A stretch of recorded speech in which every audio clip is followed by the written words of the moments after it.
The second key to reigniting the promise of America is defending our constitutional liberties.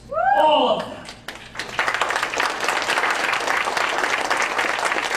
Defending the First Amendment, our free speech rights, our religious liberty rights.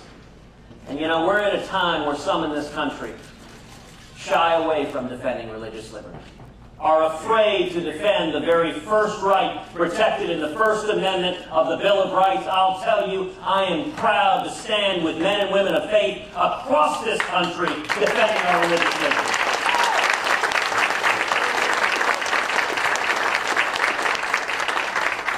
We need to defend the Second Amendment, the right to keep and bear arms.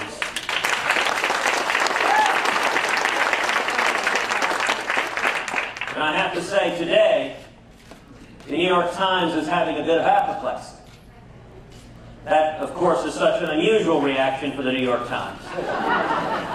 And in particular, they're very dismayed because when I was asked about the Second Amendment, I said, you know, the Second Amendment is not designed to protect hunting or sport shooting. Those are wonderful things, but that's not what the Second Amendment is about. The Second Amendment is about protecting our natural rights from God to protect our lives, our families, and our homes.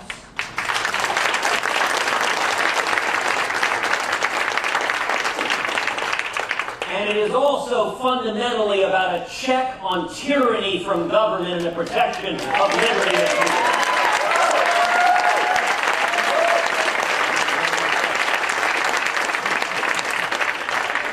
Now, I'm not shocked in the live free or die state that y'all understand what I'm talking about.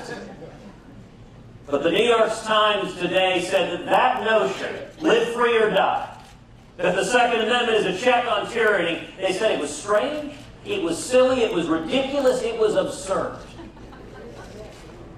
Let me tell you some other strange, silly, ridiculous, absurd people.